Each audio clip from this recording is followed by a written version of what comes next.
Open this meeting then. It is October 13th, 2022, Thursday, 9 a.m., and we're here for our weekly community development meeting. I'm calling this meeting to order, and in attendance are Commissioners Brooks, Duncan, and Filios. And let's see, who would like to volunteer for the Pledge of Allegiance? David, you're the one I can see. Sure.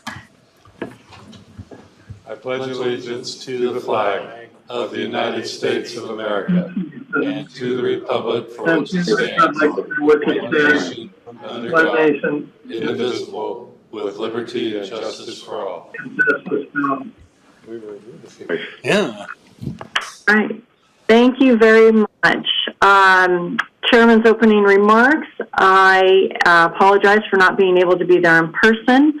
I'm here in Boise at an Office of Emergency Management and Cybersecurity Conference. So have a little bit of grace for me not being able to see the audience and everything that's going on. Are there any changes to the agenda? Nope. All right, hearing none, I will poll for conflicts of interest. No. None for me. Great. We will begin with our public hearing, which is ORA 22-0003. This is the Fire District and EMS System Impact Fees. And David, is Ann going to go ahead and lead us in this? Yes, Madam Chair, and she's available at this time. Great. Thank you. Ann, please go ahead. Thank you, Madam Commissioner, members of the County Commission, and all of the fire chiefs that I believe are in the audience as well as your applicants. As you know, we have been working through this process with each of the fire districts and KC EMSS over the last year to project growth in each of their districts, to identify what their current level of service is. Sorry about that. Hang on one second here.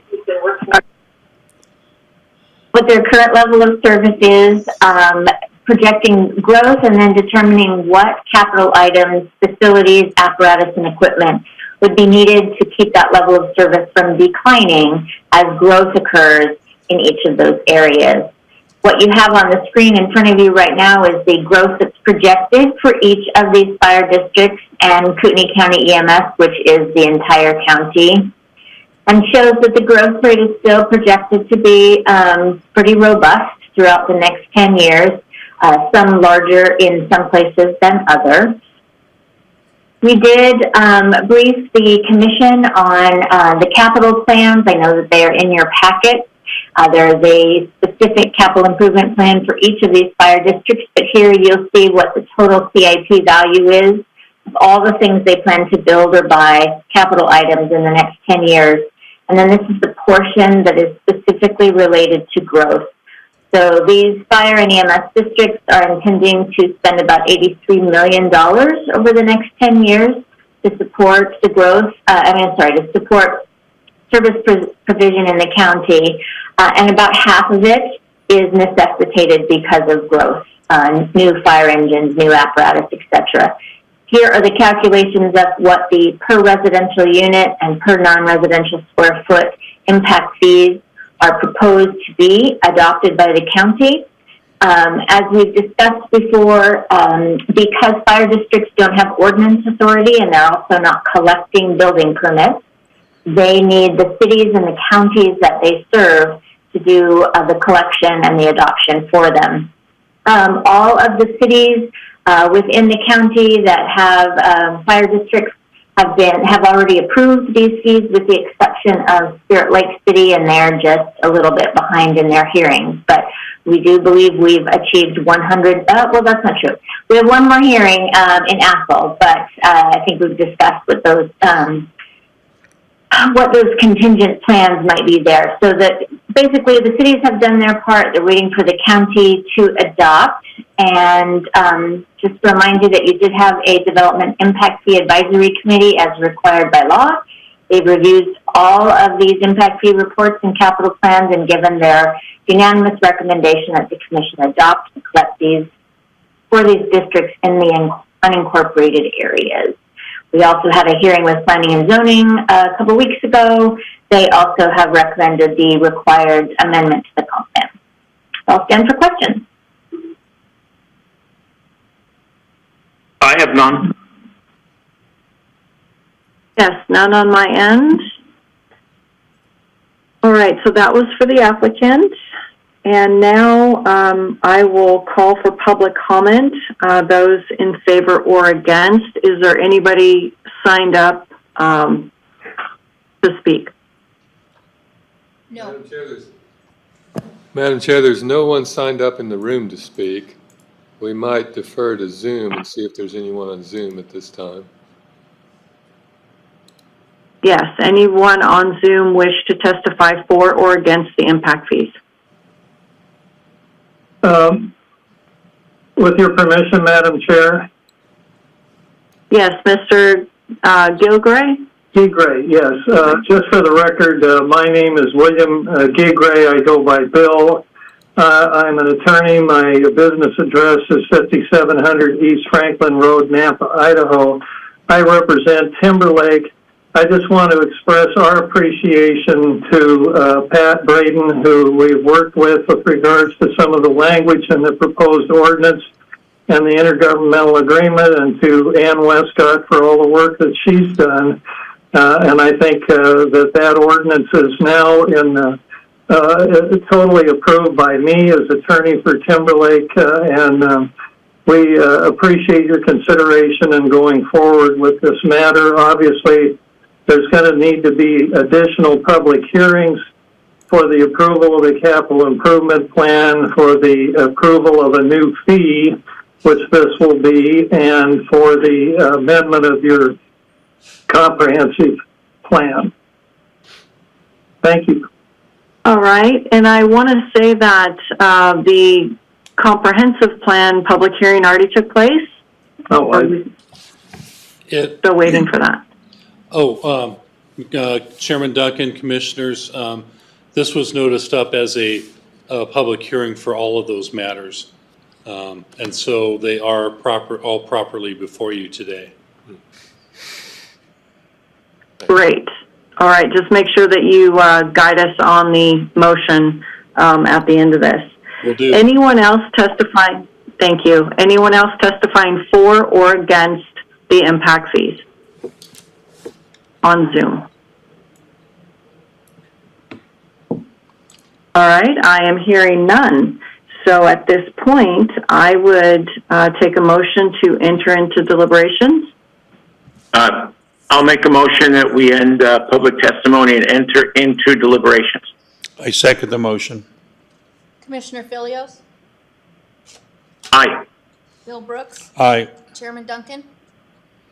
Aye. All right. Any thoughts, remarks? Yeah, I think Ann did an admirable job. I think pending approval by the respective entities, I guess one or more are still pending. I have no issues whatsoever. I think this should be adopted, and that's my simple and brief position. All right, Bill? Well, I think Ann did an outstanding job also, and if you see in the dictionary no-brainer, this is listed as a no-brainer. This is one of those things where we all know we need. All right.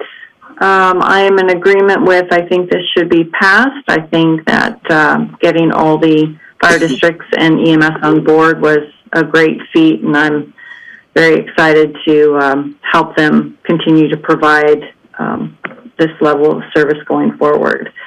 So I would entertain a motion, and then Pat, what needs to be in that motion as far as fee acceptance, impact fee acceptance? I'll go ahead and read what I believe the motion should be, and if I could just get a so moved from one of the commissioners, that I'd appreciate that. But in case number ORA 22-0003, the motion would be to adopt the proposed amendments to the Kootenai County Comprehensive Plan regarding capital improvements and impact fees, to include both the goals and policies related to capital improvements and impact fees, and also a new chapter to add to the appendix regarding capital improvements and impact fees.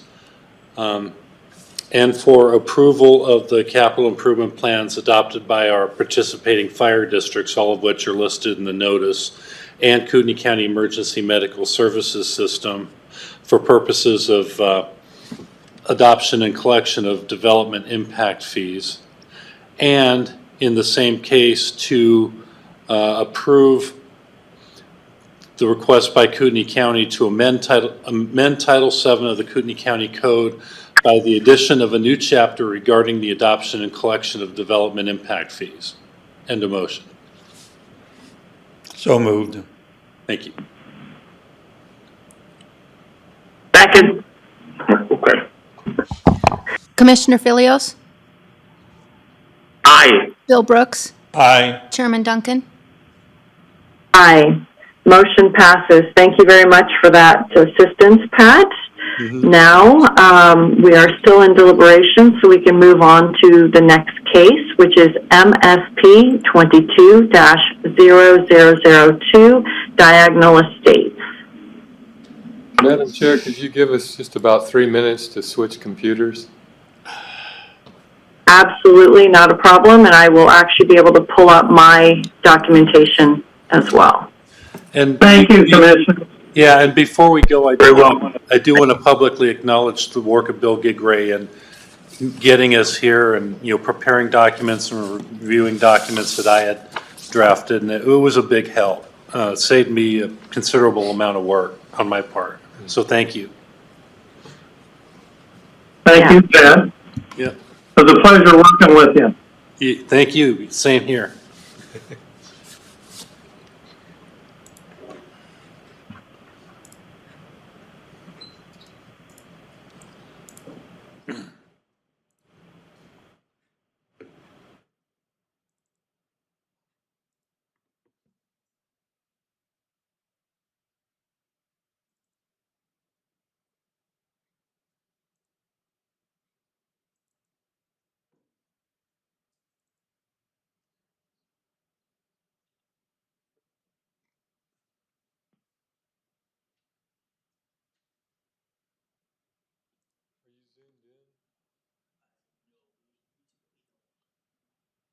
Don't you have to be able to, in order to show that, though? I guess I can. Because you'll be screen sharing unless, can you pull up that screen without him being zoomed in? So if he was in his Zoom, he could Share the screen. and do the PowerPoint at the same time. That's what I was thinking. Okay. So just zoom in and I'll let you in, Vlad.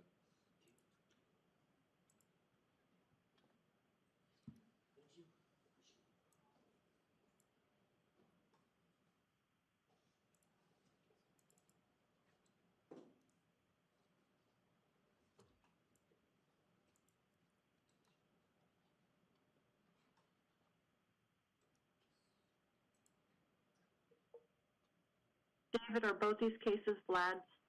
Yes, ma'am. Thank you.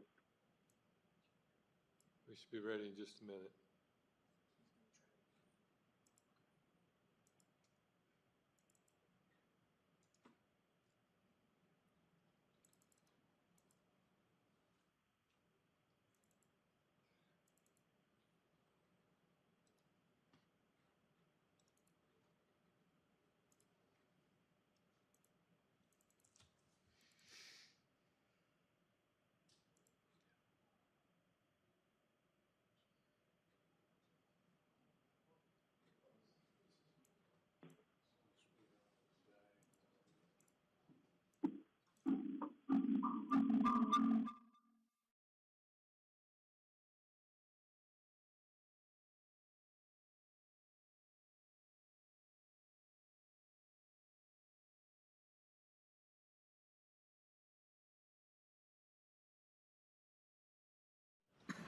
Vlad's walking to the podium. All right, great. Thank you. Vlad, go ahead. Good morning, Commissioners. For the record, Vlad Finkel with Kootenai County Community Development. This is a request by Willamette Valley Real Properties LLC.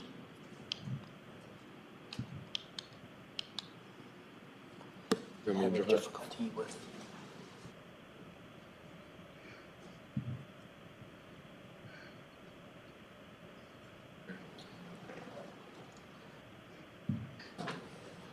The subject property is located west of Diagonal Road. It's 25 acres in size. It's relatively flat with absolutely no vegetation. It appears to be pasture land. The zoning is rural and the comp plan designation is country. The applicant is proposing a 5-lot major subdivision, which will consist of 5-acre parcels with a new private road to be constructed off of Diagonal Road heading north. Each lot will be served by individual wells and individual septic systems.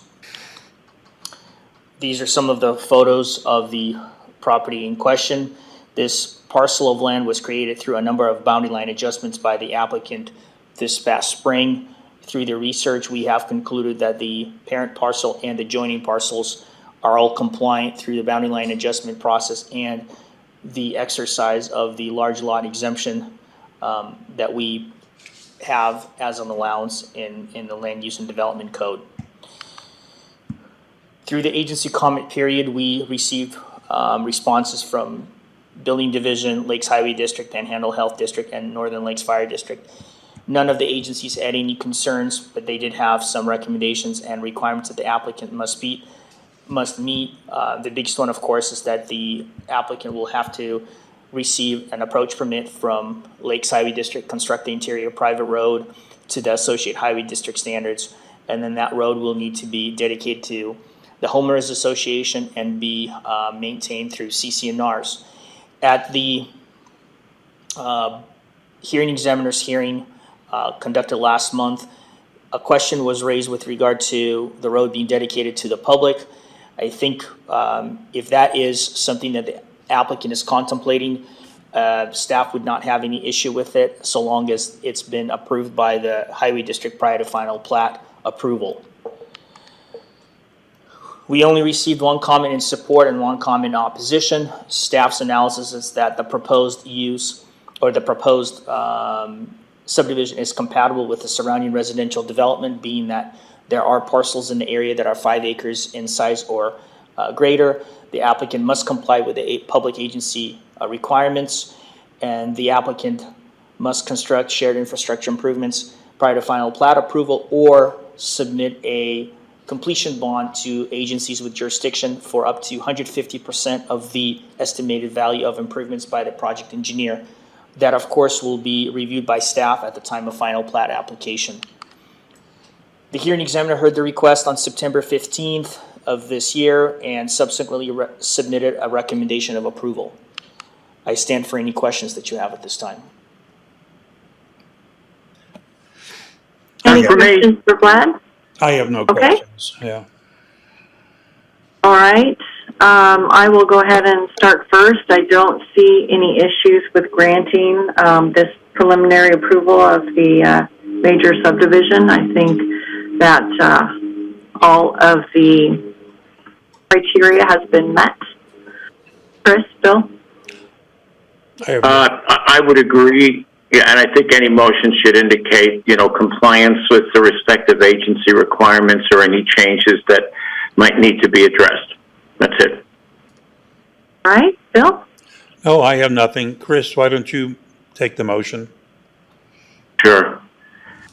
Okay, so I will therefore move that with regard to MSP 22-0002, we approve the petition by the applicant, considering, of course, any conditions that have been established or any future conditions that might arise is already addressed in the hearing process, and that's the end of motion. I second the motion. Commissioner Filios, Aye. Bill Brooks, Aye. Chairman Duncan. Aye. Motion passes. We can move on to our next item in deliberation, which is MSP 22-0005, Lone Mountain Estates, 8 through 11 additions. Lad?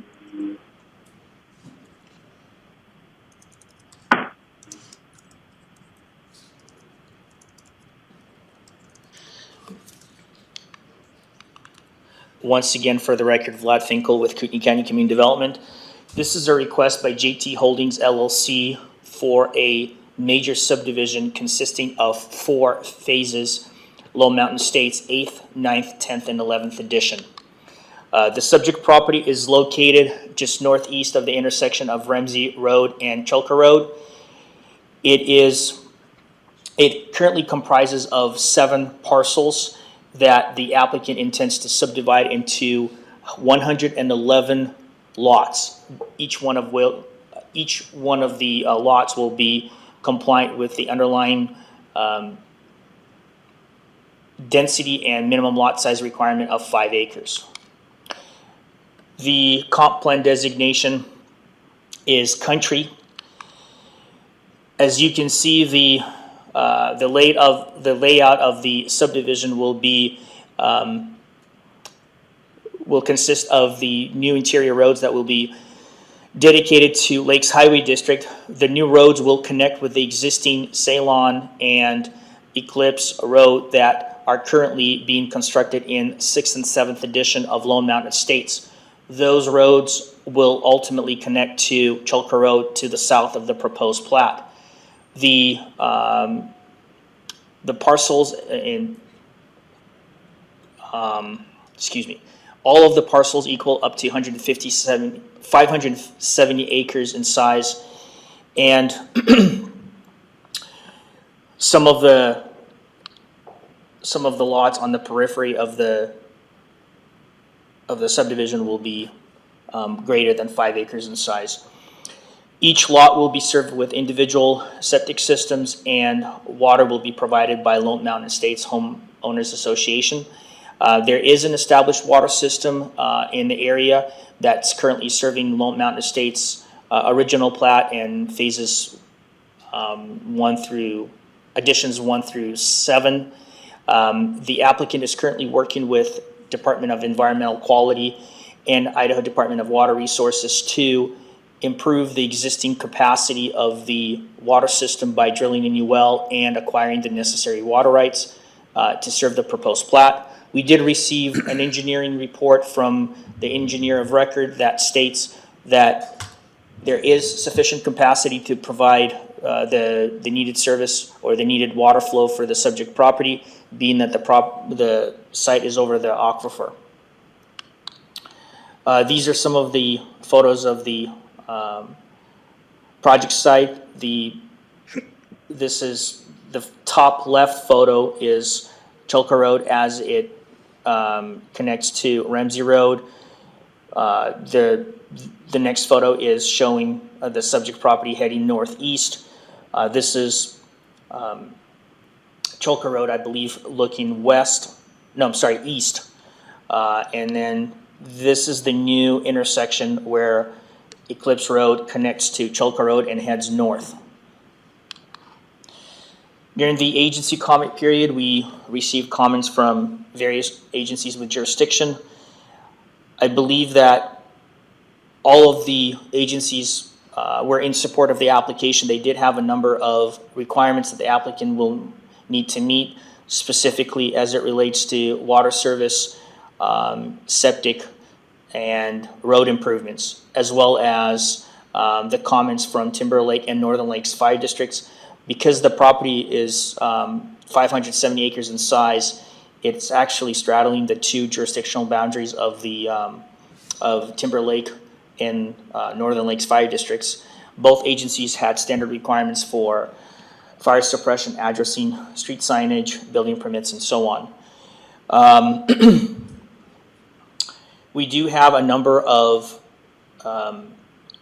utility easements that are on site, and we are requiring to have the applicant place a restriction on the face of plat that would acknowledge those encumbrances from Bonneville Power Administration, as well as Burlington Northern Santa Fe Railroad.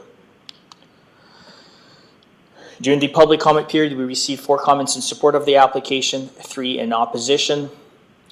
We believe that the proposal is compatible with the surrounding residential development, that the applicant must comply with the agency requirements, and they must build the infrastructure prior to final plat approval or submit a completion bond in lieu of having those improvements be in place at the time of final plat approval. The hearing examiner heard this request on September 15th and subsequently recommended approval of the subdivision application. I stand for any questions that you have at this time. Any questions for Vlad? None for me. None for me. All right, I just have a couple questions. When additions 1 through 7 were contemplated, were these 8 through 11 also known at that time?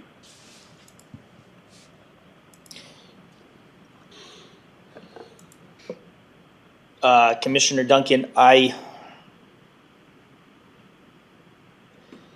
don't think I can answer that with full confidence that it has. We did know that the applicant purchased close to 1,000 acres before they made their initial submittal for Lone Mountain Estates original plat. Whether or not they contemplated dividing all of that at that time, I don't know. I think the original the first 5 phases were worked on by a different planner. I took over on 6th and 7th edition, and as well as the newest or the latest editions.